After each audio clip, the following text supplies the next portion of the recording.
Can I ask you about the social media boycott first of all? It's gathered a huge amount of pace.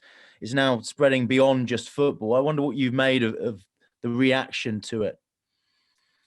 Yeah, I think it's spot on. I think it's right that it doesn't just become about the sporting world; it becomes about the world as a whole. Because social media they need to put things in place that one protects people from certain things, from abuse and many terrible messages, but also makes people accountable as well. There needs to be a name, there needs to be a face to anyone who wants to sign up to use these platforms. They need to put something in place that does that. How do you think they can do that? What more do you think can be done? So I think, like I say, I think if you want to subscribe to use these platforms, you need to have a name. You need to have an address, a name, a profile that says this is who this person is, either tweeting or posting messages, whatever it is, on that profile. And then if there's something where they break laws or do things that aren't acceptable, then you can take action. What's been your experience with the players at Tottenham? Have you, as part of your role as a coach, as a manager, do you have to talk to players about these issues? Have you experienced players who have suffered abuse and been affected by it? I think I've only been in this job the best part of a week, but from my experience as a player, yeah, you almost have to learn to live with it, which isn't acceptable. It happens across so many platforms. It happens all the time. It's been happening for a very long time, and I'm happy that there's a bit of momentum behind it, but action needs to be taken. It's not acceptable that some of the abuse that you see directed at players from many different people, but we don't know who they are, we don't know a name, we don't know where they're from. That can't happen. It shouldn't be happening in the world we live in at the moment. So these social media platforms, for sure, they need to take some serious action. Did it affect you when you were playing? Yeah, listen, I'd be lying if certain comments don't affect you. We're human beings. I had to zone out from it. I took myself off of social media as a player because I didn't want to see it. And listen, even after I retired, you have messages about my injury, about certain things that you almost think, oh, it's another message, or just ignore it. But like I said, these things shouldn't be acceptable. They aren't acceptable, but they just seem to be okay to happen. And I think the platforms, they need to put things in place that holds people accountable for these type of things. Looking ahead to the weekend and Sheffield United, is this a game you must win now if you're to make the top four, given their position, the fact they're relegated and there's just 5 games remaining now? Listen, yeah, we've got 5 cup finals. This weekend's a massive game for this football club. It's important we have the right mentality because it's not easy to win games in the Premier League. So we've had a week to prepare, a week to train, a week to work the players, and yeah, come Sunday, it's a massive game for us as a group and for the football club. How important is top 4 football for the future of this football club? And is that something you're stressing to the players? I think the biggest priority at the moment for the players is the weekend. That is the priority. We can't look past anyone, especially in the Premier League. But like you say, of course, Tottenham Hotspur, we want to be competing on the biggest stages. We want to have something in place that allows us to do that. And this weekend is a massive game for this football club. And I guess top 4 football has added importance given the situation around the search for the manager and Harry Kane's future potentially as well. Have you spoken to Harry Kane at all? Do you sense that it could be down to Champions League qualification whether he stays? No, I've not. Listen, Harry is a constant professional. There hasn't been and there won't be any conversations with me and him regarding anything apart from either the training day or the match ahead. He's one of the most professional guys I've ever met in my life. So Harry Kane has been training excellent this week. He'll be training excellent tomorrow. I know that, and he'll be ready for the weekend. Do you feel that Champions League football though could be that crucial to the football club in that sense? No, Could I be a don't deciding believe so. factor. Harry Kane loves this football club. I think that's been proven over the last 7 or 8 years. He's one of the best strikers in the world. Everyone knows that. We know that. And I'd like to think Harry knows that as well. But like I say, the most important thing right now, and our attention and our mind, is this weekend. We can't disrespect any opponent.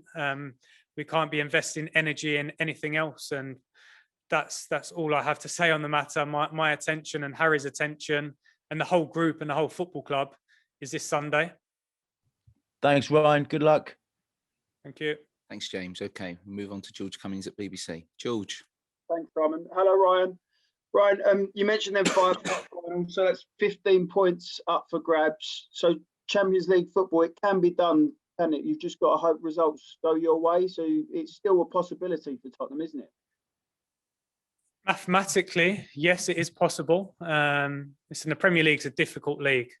It's a tough league to win 5 or 6 games in a row. We've seen that across this season and probably across the last 10, 15 years as well. So, like I said, our focus is on this weekend.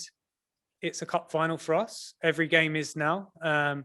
It's an important match. We want to go there full of confidence, with a positive mindset, put in a positive performance and get a win. That's our focus. Our sole focus in this moment in time. Sorry, another question on Harry Kane, but how was he after the game? No flare up with his injury. Is that all fine? Is he going to be fine for Sunday?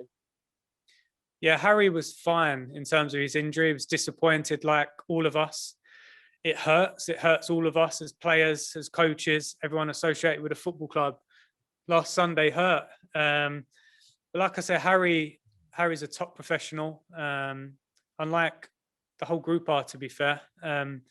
They've trained hard, they've trained well, and we're prepared for the weekend. Thank you. Good luck. Okay, Moose, we'll come to you now. Hi, Ryan, how are you? Yeah, good, thank you.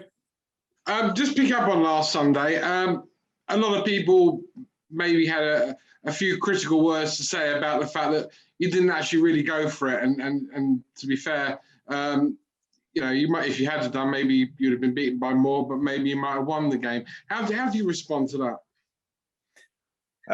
I don't know what people have been saying. I really don't. I've been in my own little bubble with this group of players in this football club, so I've not heard anything from the outside.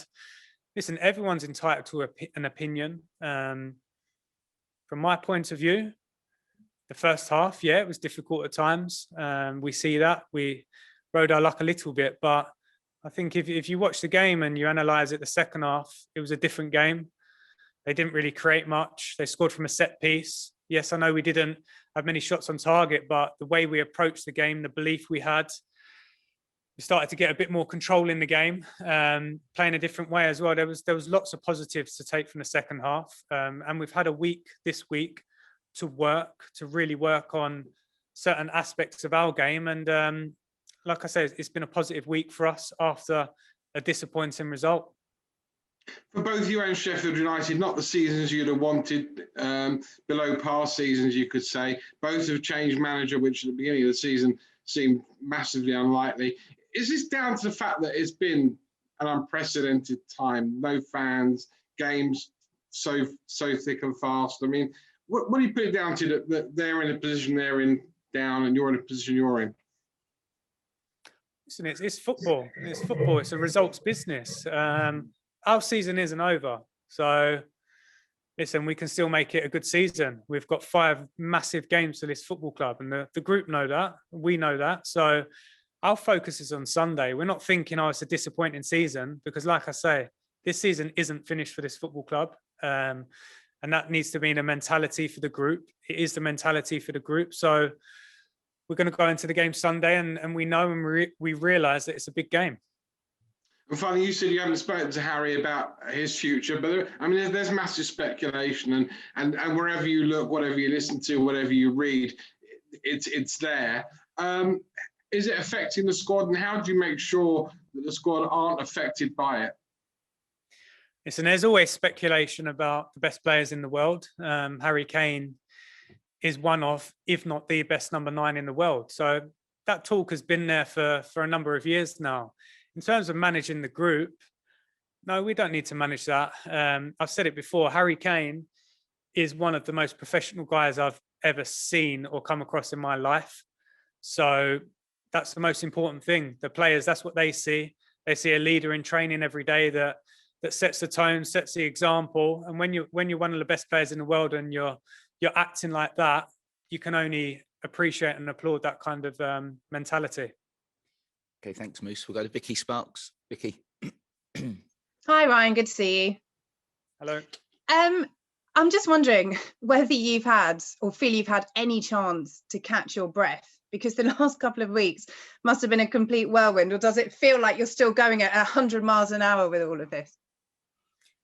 Yeah, it's been a whirlwind. You're right. I've had whirlwind weeks as a footballer in my playing days, so I'm used to it. I'm ready. It's normal. And like I say, I feel comfortable with this football club. I feel comfortable with the players, with the people, with the structure that we have in place here that have helped me focus on the team and focus on the group. That's the most important thing. My feelings and certain things going on in my head aren't important, because the messages that has been to the lads, and the most important thing is that we have to be ready. We have to be working. We have to have a certain mindset, a certain mentality to compete, because in the Premier League, you don't just turn up and win games of football. We've seen that. So my energy and my mind has been invested in the group and making sure they're ready. And when we look ahead to Sheffield United, yes, already relegated, but as we saw against Brighton last weekend, sometimes strange things can happen when that pressure's off. Yeah, it's a totally different kind of mentality they're going into the game. Yes, they're coming to probably the best stadium in the world, so they're going to up their game. They're going to compete. They always compete. We know that with a Sheffield United team.